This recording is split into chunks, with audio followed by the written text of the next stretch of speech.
मी आज पावभाजीचा बेत केला आहे। तर त्यासाठी मी मिक्स भाज्या घेतल्या, टोमॅटो आहे, मटार आहे आणि फ्लॉवर आणि सिमला मिरची ह्या मिक्स भाज्या घेतल्या। त्यात बटाटा सोलून मी कापून टाकणार आहे आणि कांदा कापून ठेवलाय तो फ्राय करणार। तेल टाकलं आहे, ते आता गरम झालंय चांगल्यापैकी। त्यात आता मी आलं लसूण टाकते फोडणीला। आलं लसूणची पेस्ट टाकली, झाली ती आता जेव्हा कांदा फ्राय करते आता मी।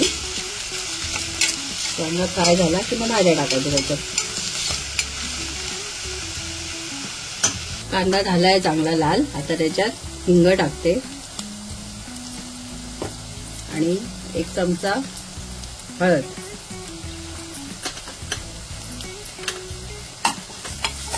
फ्राय करून आता भाज्या टाकायच्या।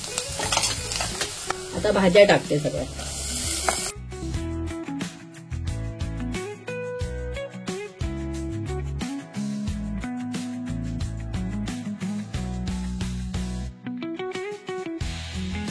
भाज्या जरा 2 मिनिटं अशाच मी फ्राय करते जरा।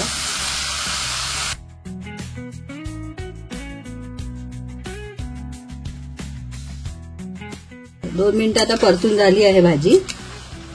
आता त्यात पाणी टाकते आणि झाकण लावून 4-5 शिट्या घ्यायच्या।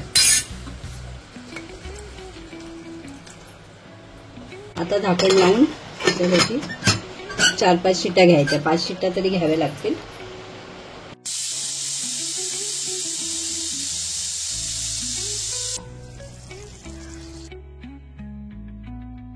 भाजी मस्तपैकी छानपैकी शिजली आहे। आता याला स्मॅश करूया मस्त। भाजी मस्तपैकी स्मॅश झालेली आहे। आता त्याला मी बटरची फोडणी देते। याला तेल टाकते बटर जळू नये म्हणून।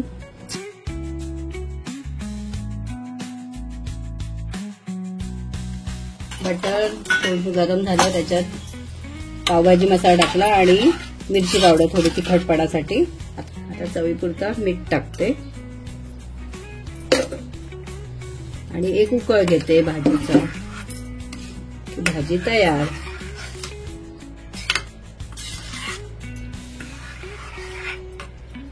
भाजीला उकळ आला आहे चांगला। आता त्याच्यावरती कोथिंबीर टाकते। भाजी खायला तयार झाली। आता गॅस बंद करतो। होममेड भाजी तयार।